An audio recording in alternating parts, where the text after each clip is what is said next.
God's great grace it is has brought us. 하나님 말씀은 신약성경 요한복음 6장 66절에서 68절 영생의 말씀이 주께 있사오니라는 제목으로 하나님 말씀 전하겠습니다. 예수님께서 행하신 오병이어 기적을 보고서 사람들이 난리가 났습니다. 그래서 사람들은 예수님을 억지로라도 붙잡아서 자신들의 지도자, 임금 삼기를 원했습니다. 왜 그랬을까요? 예수님만 우리의 임금이 되면 우리의 현실의 문제, 특히 배고픔의 문제가 이렇게 오병이어 기적과 같이 해결될 것을 기대했기 때문에 그들은 어떻게든 예수님을 붙잡아서 자신의 임금 삼으려고 했습니다. 그러자 예수님은 혼자 산으로 피신을 하셨고 남아있는 12 제자들은 배를 타고서 건너편 가버나움으로 이제 진행을 하고 있었습니다. 그때 밤에 배를 타고 이동할 때 예수님께서 나타나셨죠?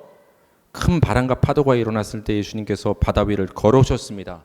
그래서 제자들이 타고 있던 그 배에 함께 동승하셔서 가버나움 지역으로 예수님께서 건너가셨습니다. 이튿날 오병이어 표적을 봤던 사람들이 예수님이 어디 있나 아무리 찾아봐도 없는 거예요. 그래서 예수님이 사라진 걸 발견한 거예요. 배도 없는 거예요. 분명히 예수님이 저 건너편 가버나움으로 갔나 보다 하고서 사람들이 이제는 가버나움으로 막 달려가는 거예요. 누굴 찾으러? 예수님을 찾으러. 그래서 막 수많은 사람들이 급하게 예수님을 찾으러 무리가 가버나움으로 이동을 해서 예수님을 드디어 만났습니다.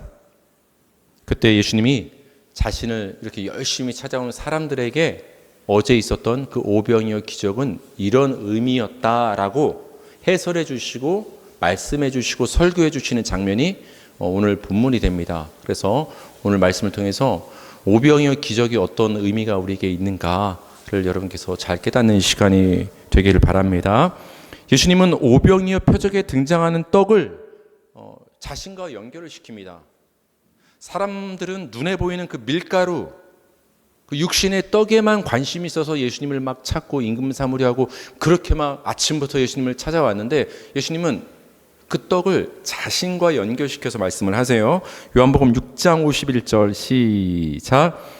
나는 하늘에서 내려온 살아있는 떡이니 사람이 이 떡을 먹으면 영생하리라. 내가 줄 떡은 곧 세상의 생명을 위한 내 살이니라 하시니라. 54, 55절 내 살을 먹고 내 피를 마시는 자는 영생을 가졌고 마지막 날에 내가 그를 다시 살리리니 내 살은 참된 양식이요 내 피는 참된 음료로다. 예수님이 그러십니다. 너희 조상들은 옛날 광야에서 떡과 좀 비슷하다고 할 수 있는 그 만나를 먹었는데 나는 하늘에서 만나처럼 내려온 떡이다. 근데 나는 그냥 떡이 아니라 생명의 떡이다. 그래서 누구든지 내 살과 피를 먹고 마시는 자는 마지막 날에 하나님께서 그를 다시 살리시고 그에게 영생을 소유하게 해주실 것이다. 죽지 않게 해주실 것이다. 왜? 내가 생명의 떡이기 때문에. 정말 예수님께서 자신의 이 육신의 살과 육신의 이 피를 먹어야 된다고 말씀을 하셨을까요? 요한복음 6장 40절 그 의미는 이런 의미가 있는 거예요. 시작. 내 아버지의 뜻은 아들을 보고 믿는 자마다 영생을 얻는 이것이니 마지막 날에 내가 이를 다시 살리리라 하시니라. 영생을 얻는다. 누가? 조건이 뭐죠? 아들을 보고 믿는 자는. 믿으면 영생을 얻는다. 근데 그 앞에서 예수님께서 하신 이상한 말씀은 어떻게 하면 영생을 얻는다 했죠? 내 살을 먹고 내 피를 마시면 영생을 얻는다. 근데 지금은 예수님이 뭐 하면? 믿으면. 그 두 개를 연결시키는 거예요. 예수님께서 자신의 살과 피를 먹고 마시면 영생을 얻는다는 말씀은 진짜 육신의 살과 피를 먹고 마시면 생명을 얻는다는 그 말씀이 아니라 예수님을 믿으라는 소리구나. 예수님을 믿으면 영생을 얻는다는 소리를 그 살과 피를 먹고 마시면 생명을 얻는다는 말씀을 예수님께서 비유적으로 하셨구나를 우리는 예수님 말씀을 통해서 알 수가 있습니다. 그럼 여러분, 예수님을 믿으면 왜 영생을 얻을까요? 그 이유는 굉장히 분명하고 간단합니다. 요한복음 6장 56절 시작. 내 살을 먹고 내 피를 마시는 자는 내 안에 거하고 나도 그의 안에 거하나니. 내 살을 먹고 내 피를 먹는 자는, 이거 돌려 말하면 뭐예요? 나를 믿는 자는 내 안에, 예수 안에 거하고 나 예수도 그의 안에 거한다. 이게 무슨 말이에요? 이건 한마디로 한 몸이 된다라는 거예요. 그걸 좀 힘든 말로 말하면은 연합이 된다라는 거예요. 그래서 우리 기독교 신앙에서는 믿음으로 예수 그리스도와 한 몸이 되는 것을 굉장히 중요한 교리로 생각합니다.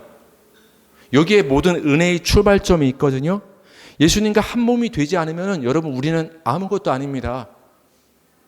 그래서 예수님께서는 포도나무 비유를 통해서 포도나무에 붙여진 가지가 생명을 얻을 수 있다고 했어요. 한 몸을 이룰 때 분리되면 죽는 거예요. 분리되면 나뭇가지가 뭐가 될까요? 땔감. 땔감이 어디서 타요, 여러분? 불에서, 지옥에서. 예수님과 분리되면 땔감이 돼서 지옥에서 불타게 되는 거예요. 근데 예수님과 한 몸이 되면 예수님께 내게 되는 거예요. 그래서 예수님의 생명이 여러분의 생명이 되는 거예요. 예수님의 의로움이 여러분의 의로움이 되는 거예요. 여러분의 의로움은 밖에서 오는 게 아니에요. 예수에게서 여러분에게 주어지는 거예요. 그래서 예수와 한 몸을 이룰 때 모든 것이 가능한 거예요. 여러분이 왜 하나님의 자녀가 됐습니까? 요한복음 1장 12절, 예수를 믿고 영접하면 하나님의 자녀가 되는 권세를 주셨다. 너무 뻔하게 우리가 암송한 건데 여러분, 이 연합으로 이해가 되는 구절이에요. 누구든지 예수를 믿으면 하나님의 자녀가 된다. 근데 그 사이에 뭐가 있어요? 믿으면 예수와 뭐가 된다? 한 몸이 된다. 근데 예수님이 누구의 아들이에요? 하나님의. 그러니까 예수님의 아들의 자격이, 자녀의 자격이 내게 되는 거예요. 그래서 자녀가 되는 거예요. 예수를 통해서 모든 것이 우리 것이 되는 거예요. 그래서 예수와 한 몸 되는 연합이 중요한데, 그 한 몸 되는 연합은 어떻게 가능하냐? 예수를 믿을 때, 예수의 살과 피를 먹고 마실 때 예수와 한 몸이 돼서 그 예수의 생명이 우리의 생명이 되는 거예요. 그래서 예수님께서는 나를 먹고 마시는 자, 믿는 자는 영생을 갖게 된다고 분명하게 말씀을 해 주신 것이죠. 이렇게 예수님은 오병이어 기적을 설명해 주시는데, 얘들아 잘 들어라. 이 오병이어 기적은 단순히 너희의 굶주린 배를 배부르게 채워주는 이런 기적의 수준이 아니라, 이것은 나 예수가 너희에게 영생을 주는 생명의 떡임을 알려주는, 가르쳐주는 표적임을 예수님께서 사람들에게 말씀을 해주십니다. 이 말씀을 여러분 사람들이 이해를 했을까요? 여러분, 하나님의 말씀이 깨달아지고 믿어지는 것도 복임을 믿으시기 바랍니다. 그렇게 해주셔야 가능한 거예요. 우리 요한복음 6장 41절 42절 사람들의 반응을 볼게요. 시작. 자기가 하늘에서 내려온 떡이라 하심으로 유대인들이 예수에 대하여 수군거려 이르되, 이는 요셉의 아들 예수가 아니냐? 그 부모를 우리가 아는데 자기가 지금 어찌하여 하늘에서 내려왔다 하느냐? 이게 정상이에요, 솔직히. 이 사람들 왜 이렇게 믿음이 없어? 우리는 믿음 있는 입장에서 뭐라고 할 수 있는데, 이게 그냥 일반적인 생각일 수밖에 없어요. 아니, 예수님이 모르는 사람도 아니고 우린 저 예수를 알아요. 예수가 어디 출신이고, 저 예수의 아버지가 요셉이고 어머니가 마리아인 걸, 그 육신의 부모가 누구인지도 아는데, 저 예수가 본인이 이 땅에서 태어난 걸 아는데, 우리 눈으로 똑똑히 봤는데 지금 예수가 뭐라고 말합니까? 나는 어디서 내려온 생명의 떡이다? 하늘에서. 나는 하나님의 보내심을 받아서 이 땅에 내려온 생명의 떡이다. 하늘에서 내려왔다라고 하니까 사람들은 이 예수님의 주장을 받아들일 수가 없는 거예요. 깨달아지지 않는 거예요. 이해할 수 없는 거예요. 요한복음 6장 52절, 또 그래서 사람들은 이런 오해를 합니다. 시작. 그러므로 유대인들이 서로 다투어 이르되, 이 사람이 어찌 능히 자기 살을 우리에게 주어 먹게 하겠느냐? 예수님 뭐라고 말씀하셨습니까? 내 살과 피를 먹고 마시면 영생을 얻는다. 여러분, 그게 무슨 뜻이라고 했죠? 예수를 뭐하면? 믿으면. 그렇게 받아들이잖아요, 여러분. 정말 예수님 살과 피를 먹으라는 소리가 아니잖아요. 근데 이 사람들은 진짜 먹으라는 줄 오해한 거예요. 그래서 막 사람들끼리 수군거리고 난리가 난 거예요. 아니, 하늘에서 내려왔다는 것도 모자라서 이제는 자기의 이 살과 피를 진짜 먹고 마시라고 하네. 우리가 어떻게 저 사람의 살과 피를 먹고 마실 수가 있는가. 사람들 사이에 막 다툼과 수군거림과 논쟁이 일어난 것입니다. 예수님의 말씀을 이해하지 못한 거예요. 오해했던 거예요. 그래서 여러분, 예수님의 말씀을 이해하지 못하는 사람들을 향해서 예수님은 이렇게 말씀하십니다. 너희가 내 말을 이해하지 못하는 이유는 이것이다. 나는 지금 육신에 관해서 말하는 것이 아니라 영에 관해서 말하고 있다. 영의 말씀, 생명의 말씀을 하고 있기 때문에 너희는 그저 육신에만 관심이 있기 때문에 내 말을 지금 이해하지 못하고 있다. 우리 요한복음 6장 63절 시작. 살리는 것은 영이니 육은 무익하니라. 내가 너희에게 이른 말은 영이요 생명이라. 살리는 것은 영이고 육은 무익하다. 무익하다는 생명이 없다라는 거예요. 그럼 여러분, 예수님 말씀하셨을 때 여기서 우리가 잘 아는 구절인데 영은 무엇이고 육은 무엇이길래 영은 살리는 것이고 육은 무익하다고 말씀하셨을까요? 여러분, 우리의 육이 무익하다면 우리 왜 살아요? 이거를 예수님이 육은 무익하다고 했지? 그래, 육신은 쓸데없는 거야. 먹고 마시는 거, 이 세상에서 성공하고 즐기는 거, 이거 다 필요 없어. 이렇게 극단적으로 생각하는 사람도 있습니다. 근데 여러분, 여기서 예수님께서 말씀하시는 영은 살리는 것이다 할 때 이 영은 그저 신성하고 성스럽고 어떤 영적인 거, 신앙적인 거, 그런 걸 영이라고 하는 게 아니에요. 영은 하나님이에요. 굉장히 심플하죠. 살리는 것은 영이니, 이 말은 살리는 것은 하나님이니, 뒤집어 말하면 하나님만이 생명이시다 이 말하는 거예요. 지금 예수님이 생명의 떡 얘기하시잖아요. 생명의 떡 얘기. 육은 무익하다. 육은 뭘까요? 인간을 가리키는 용어예요. 성경에서 육신, 이거는 이런 살, 이걸 말하는 게 아니라 우리 인간이 성경에서는 육이에요. 육신이에요. 영은 하나님이에요. 살리는 것은 영이다 이 말은 하나님만이 살리시는 분이시고 하나님만이 생명이다. 반대로 육, 우리 인간은 무익하고 우리 인간 스스로에게는 생명이 없다. 이 말씀을 하시는 거예요. 나 예수가 생명이다를 지금 예수님께서 말씀하시는 거예요. 그러면서 예수님이 이렇게 말씀하십니다. 내가 지금 아침부터 열심히 나를 찾아온 너희에게 지금 하고 있는 이 말은 영이요 생명이다. 너희를 살리는 생명의 말씀을 지금 하고 있다. 너희는 지금 뭐 때문에 나를 찾아왔다? 어제 오병이어 기적을 맛보더니 다시 한번 육신의 필요를 채우기 위해서 나를 찾아왔는데 나는 지금 그 얘기하고 싶은 게 아니다. 나는 그 얘기 사실 하러 이 땅에 온 게 아니다. 나는 지금 살리는 얘기하러 왔고 영의 얘기를 왔고 생명의 얘기를 하러 이 땅에 왔다. 근데 너희는 온통 어디에 관심이 있다? 육에만 관심이 있구나. 그러니까 내 말귀를 지금 너희는 계속 오해한다. 나를 믿는 얘기를 하고 있는데 내 살을 진짜 먹는다고 오해를 하고 있구나. 나는 영생을 얘기하고 있는데 너희는 그 오병이어 진짜 그 밀가루 떡 얘기를 하고 있구나. 내가 너희에게 이른 말은 영이요 생명의 말씀을 하고 있다. 너희들은 참 오해를 하고 있구나. 예수님께서 이렇게 해설을 해주시고 은혜로운 말씀을 해주시면 사람들이 깨닫고 회개하고 뉘우치고 그 은혜의 말씀을 받아들여야 되는데 사람들이 듣고 싶었을까요? 듣기 싫었을까요? 사람은 굉장히 듣고 싶은 얘기만 들어요. 자기 듣고 싶은 얘기만. 사람들은 듣기 싫었어요. 왜? 머릿속이 뭘로 가득 찼어요 지금? 오병이어 떡. 자신들은 예수님이 그저 배만 부르게 해줬으면 좋겠고 나 이거 아픈 어깨 관절만 그저 낫게 해주시면 좋겠고 이 허리 좀 낫게 해줬으면 좋겠고 내 공부 안 하는 자식 공부 좀 잘해서 좋은 대학 좀 갔으면 좋겠고 내 회사가 좀 잘 좀 돌아갔으면 좋겠고 이 현실의 문제가 난 지금 급하고 이게 채워졌으면 좋겠는데 온통 이 생각을 가지고 예수님을 찾아오는데 이 얘기만 듣고 싶은데 예수님은 딴 얘기예요. 생명의 얘기를 하고 영의 얘기를 하고 하나님 얘기를 하니까 관심이 없는 거예요. 듣기 싫은 거예요, 사람은. 그래서 예수님이 그들의 마음을 간파하시고 이렇게 말씀하십니다. 요한복음 6장 61절 시작. 예수께서 스스로 제자들이 이 말씀에 대하여 수군거리는 줄 아시고 이르실 때 이 말이 너희에게 걸림이 되느냐? 내가 지금 하고 있는 말 너희에게 걸림돌이 되느냐? 너희를 넘어지게 하느냐? 때론 시험에 들게 하느냐? 걸림이 되느냐를 조금 풀어서 쉽게 말하면 이 말 때문에 너희 지금 화나지 이 말이에요.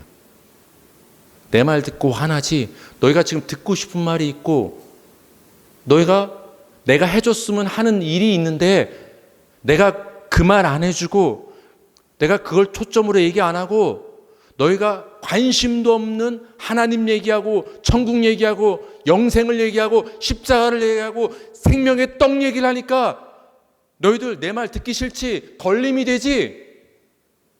사람들이 찔렸을까 안 찔렸을까요? 찔린 거예요. 찔리면서 하나 깨달은 거예요. 아, 저 예수가 오병이어 표적을 일으켜서 우리가 배고플 때 우리 현실의 문제를 해결해 줄 줄 알고 우리 임금 삼으려고 했더니 저 예수 말을 곰곰이 들어보니까 우리가 잘못 생각했구나. 저 예수는 우리 삶의 문제를 해결해 주러 온 게 초점이 아니구나. 뭔진 모르지만 영을 얘기하러 왔구나. 저 예수를 쫓아다녀봤자 얻는 게 있겠다 없겠다? 없겠다. 사람들이 어떻게 했을까요? 사람은 굉장히 냉정합니다. 냉정해요. 요한복음 6장 66절 시작. 그때부터 그의 제자 중에서 많은 사람이 떠나가고 다시 그와 함께 다니지 아니하더라. 그때부터. 그때가 언제예요? 예수님 좀 빨리 아침부터 찾아가서 이 배 좀 불려달라고 했는데 예수님이 딴소리할 그때부터 내가 생각했던 신앙하고 예수님 말씀하는 신앙이 다르다는 걸 알았을 때부터 내가 기대했던 기독교와 성경에서 말하는 기독교가 다르다는 걸 깨달았을 때부터 이 사람들이 예수님을 따르던 제자가 12제자만 있었던 게 아니에요. 12제자를 사도라고 특별히 불렀고 그 당시 예수님을 따랐던 제자는 수백 수천 명이에요. 근데 예수님의 제자 중에서 많은 사람이 그때부터 예수님을 떠나가고 예수님과 다시는 함께 다니지 않았습니다. 제자들 중 많은 사람이 예수님을 떠나자 이제 예수님 주변에는 조금 남았죠. 12제자 조금만 남은 거예요. 그때 예수님께서 12제자를 보시면서 이렇게 질문하십니다. 여러분, 이 질문은 여러분을 향한 질문이에요. 여러분을 향한 질문. 우리 요한복음 6장 67절 시작. 예수께서 12제자에게 이르시되 너희도 가려느냐? 지금 예수님이 여러분에게 묻는 거예요. 너희도 가려느냐? 10년, 20년 때로는 굉장히 열심으로 예수님을 찾았는데 너희가 원하는 것을 얻지 못했다는 이유로 나를 버리고 너희도 떠나 가려느냐? 예수님 우리에게 질문합니다. 여러분, 오늘날 많은 예수님을 믿는다고 하고 신앙생활 했던 사람들이 교회를 떠나고 예수님을 떠난 사람이 굉장히 많아요. 가장 큰 이유 중에 하나는 문제는 어디에 있다? 목사에게 있습니다. 목사에게 있습니다. 하지만 또 다른 이유 중에 하나는 내가 기대하고 원했던 예수님의 모습과 기독교의 모습이 달랐을 때 이거 내가 예수님 믿어봤자 내가 원하는 것을 얻을 수가 없겠구나 할 때 사람들은 냉정하게 신앙의 등을 돌리고 예수님을, 교회를 떠나가는 것을 우리는 현실 속에서 보게 되는 것이죠. 여러분, 인생 짧습니다. 안 짧아요? 10년, 20년 금방 가요. 30년 전, 40년 전 찬란했던 미모를 갖고 있던 어떤 여배우, 여자가 세월이 흐른 후에 지금 모습과 그 모습을 비교하는 영상을 보면은 사람들의 공통적인 댓글은 그거예요. 이목구비가 이쁜 걸 떠나서 젊은 만큼 찬란한 것은 없구나. 근데 그 젊음이 순식간에 지나갔구나. 굉장히 짧구나. 굉장히 짧구나. 여러분, 우리 육신의 삶은 굉장히 영원하지 않고 짧습니다. 여러분, 잠깐 지나가는 것에 관심을 둬야 되겠어요? 아니면 영원한 것에 관심을 둬야 되겠어요? 그렇죠. 잠깐 있는 것은 잠깐 지나가는 것, 영원한 것에 관심을 두고 대비를 하고 준비를 해야 되는 거예요. 육은 짧은 거예요. 영이 영원한 거예요. 우리 기독교 신앙의 초점은 이 짧은 육에 있는 것이 아니라 영에 있는 거예요. 영원한 거에 있는 거예요. 그래서 예수님은 더 길고 영원한, 더 중요한 영생의 말씀을 지금 하기를 원하시고 그 말씀을 하신 거예요. 근데 사람들은 그 짧은 육에만 관심이 있어서 예수님을 쫓고, 예수님이 그 얘기 안 해주니까, 그 해결 안 해주니까 예수님을 등지고 떠나가는 모습을 보였다는 것이에요. 너희도 가려느냐? 이 예수님의 질문에 시몬 베드로가 이렇게 대답했어요. 이 시몬 베드로의 대답이 마지막 우리의 대답이 되기를 바랍니다. 우리 마지막으로 요한복음 6장 68절 읽겠습니다. 시작. 시몬 베드로가 대답하되 주여 영생의 말씀이 주께 있사오니 우리가 누구에게로 가오리까? 베드로는 예수님이 하신 말씀이 육의 말씀이 아니라 영에 살리는 생명의 영생의 말씀임을 베드로는 깨달은 거예요. 그래서 이렇게 고백합니다. 예수님, 영생의 말씀이, 나를 살리는 말씀이 여기 있사오니, 누굴 가리킨 거예요? 예수님이 생명이신데 내가 예수님을 떠나서 어디로, 누구에게로 가겠습니까? 간다는 얘기예요? 안 간다는 얘기예요? 가오리까의 말은 안 간다는 거죠. 마지막으로 이 베드로의 고백을 다 같이 한번 따라하면서 우리 말씀을 마치도록 할게요. 시작. 주여 영생의 말씀이 주께 있사오니 우리가 누구에게로 가오리까? 아멘.